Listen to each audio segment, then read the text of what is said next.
Andito pala kami ngayong araw sa lake ng lolo ko. Naglambat kami ng isda na meron na rin kasamang pagkapa. Nakalibre na naman nga kami ng pang-ulam namin ng pang ilang araw. Kasama ko pala dyan yung mga pinsan ko, si Papa at saka yung mga kapatid ko. Nakakatuwa talaga dahil sobrang dami ng nahuli nila. Sulit na sulit yung paglusong nila sa tubig kahit na sobrang lamig. Bago nga kami pumunta sa lake ay nilinis na muna namin tong lambat dahil marami pang mga nakasabit na maliliit na kahoy at saka mga dahon. Eto palang lambat na to ay mahaba at saka wala pa talaga siyang butas. Ang uncle ko pala ang may-ari ng lambat na to, mabuti na lang talaga at meron silang ganito. Pagkatapos nga nilang linisin dyan yung lambat, ay nilagay na nila to sa sako at dadalahin na namin to papunta sa lake. Mga bandang alas 10 siguro to nung umaga, nung umalis kami, talagang nagpatanghali kami para daw kapag lumusong sila ay hindi na masyadong malamig. Hindi naman sobrang layo nito sa may bahay ng uncle ko, siguro mga 5 minutes lang ang layo kung lalakarin. Si mama pala ay kasama rin namin, nasa hulihan lang siya, nauna na kasi kaming naglakad sa kanya kanina. Pagkarating nga namin dito sa lake ay lumusong na rin kaagad sila lahat. Ang una pala nilang ginawa dyan ay nilagay na nila yung lambat at ikukulong na nila yung mga isda. At dahil nga napakadami ng mga water lily at saka mga kangkong, pagkalagay nila dyan ng lambat, ang sunod nila na ginawa ay tinulak nila pagilid ito mga water lily at saka mga kangkong. Ang mangyayari kasi dyan, pagkatapos nilang ilagay yung lambat ay hihilahin nila paunti-unti sa may gilid hanggang sa makuha nila yung mga isda na nakakulong. Ayan palang mga pinagilid nila na yan na kangkong ay hindi na nila ibabalik, dyan na lang yan sa may gilid. At dahil nga para na siyang pilapil, kaya naman dito na lang ako naglakad. Meron pang akong nakikita dito ng mga palaka. Ewan ko ba kung anong tawag sa palaka na yan. Tapos dito nga pala sa nilalakaran ko na to ng mga kangkong, napansin ko na napakadaming mga atangya. Hindi ko na nga lang pinapansin masyado kahit na nagalakaran na sila sa may binti ko. Basta wag lang silang mangamoy ng masyado. Nung naipagilid na nga nila lahat ng kangkong dito ay nagsimula na sila sa pagkapa. Unang huli nga nila dito ay isang piraso na malaki at sumunod nga niyan ay 2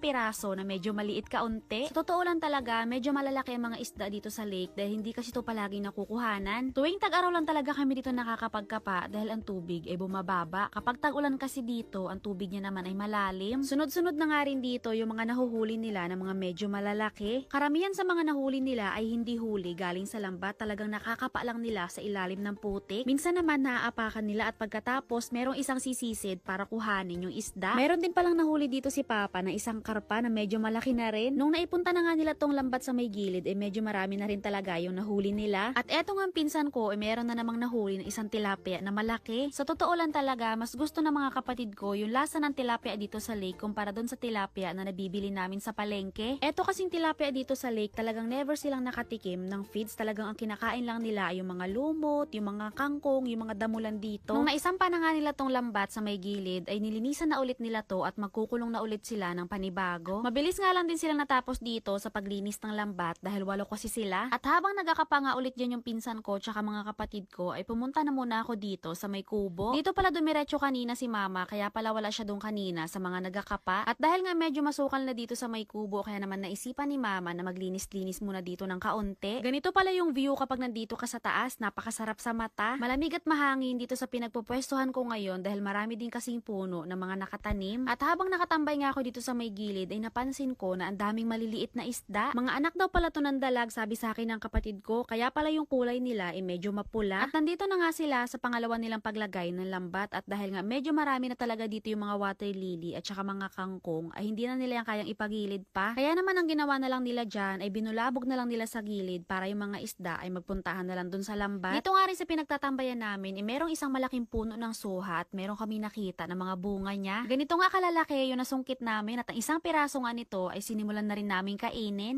Takam na nga kami nito ni mama sa binabalatan niya dahil ang kulay daw kasi ng laman nito ay yung mapula. Grabe nga laki dito na isang ngipin niya at sa isang piraso pa lang ay talagang mabubusog ka na. Swerte nga namin dahil naabutan pa namin to sa puno niya dahil mga ilang araw pa siguro ay malalaglag na rin to dahil nga sobrang hinog na rin niya. Dito nga sa pangalawa nilang paglalambat ay talagang marami din yung mga nahuli nila. At dahil nga medyo marami na yung nahuli nila, yung sako na pinaglalagyan nila ay inahon na muna nila saglit dahil medyo mabigat na rin talaga ang karga. Sabi nga dyan ng kapatid ko ay hindi pa daw sila tapos, magkakuha lang daw siya dyan ng isang sako dahil maglalagay pa ulit sila dyan ng isa pa. Tiningnan nga namin ni mama dito yung mga nasa sako na nahuli nila at talagang malalaki, nakakatuwa. At dahil nga marami dyan yung nahuli nila, nag-request yung mga nagakapa dyan na mag-ihaw daw kami at tag-iisa daw sila. At dahil nga 8 piraso sila dyan na nagakapa, kaya naman nag-ihaw kami dyan ni mama ng 9 na piraso at yung isang piraso ay para dun sa 2 bata. Hindi na nga kami nag-ihaw dyan ni mama ng para sa amin dahil busog naman na kaming 2 sa suha. Talagang meron nakatabi dito sa kubo ng takip ng electric pan dahil ito yung ginagamit namin lagi kapag nagakapa kami. Ito yung lagi palagi namin ginagamit na ihawan. Pagkatapos nga dito ng pangatlong paglambat nila ay umahon na rin sila dahil talagang hindi na daw nila kinakaya ang lamig. Lugi nga dito yung bunso kong kapatid na payat dahil talagang nakikita ko na talagang grabe na ang lamig niya, talagang nanginginig na. Pagkaahon nga nila ay diretso kaagad sila dito sa pinag-ihawan namin ni mama. Kanya-kanyang kuha na nga sila dyan ng isang tilapia ni inihaw, sabay upo dito sa may gilid katabi ng pinag-ihawan namin. Kaya pala sabi sa amin ng uncle ko bago kami umalis kanina ay nakakatakot daw magkapa, nakakatakot kasi ang lamig. Pagkatapos nga nilang kumain dyan ng isda ay umuwi na rin kami. Saktong alas 12 nga dyan nung umuwi kami at pagkarating nga namin dito sa bahay ng uncle ko ay binubuo na nila dito sa sako yung mga nahuli nilang isda. Halos karamihan nga sa mga nahuli nila ngayon ay purong tilapia pero minsan kapag nagkakapa sila talagang nakakarami din sila ng mga nahuhuli ng mga karpa at saka mga dalag. Pero kahit na tilapia lang yung nahuli nila ay sulit na sulit pa rin dahil talagang marami yung mga malalaki. At nung naibubuo na nga lahat yung isda ay nagsimula na rin sila dito sa pagparte. At dahil nga 8 silang lumusong kanina para magkapa kaya naman ang gagawing hati dyan ay 8 rin. Nagpasobra din pala sila ng isa dyan kaya naging 9 at ang isang kabahagi naman na yon ay para sa lola namin. At dahil nga 3 sa pamilya namin ang lumusong kaya naman na naging parte namin ay 3 tumpok rin. Basta tuwing nangangapa kami sa lake, ganito lang ang palagi namin ginagawa sa paghati. At pagkatapos naman hati-hatiin ay pipili ka na lang kung saan yung gusto mo doon na kunin. Meron pa din pala kaming mga pasobra dyan at binigay naman namin yon sa mga kamag-anakan namin na malapit lang din dito. Bago pala namin iuwi dyan ni mama yung mga naging kaparte namin ay nilinis na muna namin yung mga isda. Meron din pala kami nahuli dito na isang hito na medyo malaki at ito nga ay napunta sa amin. Pupulutanin daw pala to ni papa pagka uwi namin sa bahay. See you lang naman for today's video. Thank you for watching.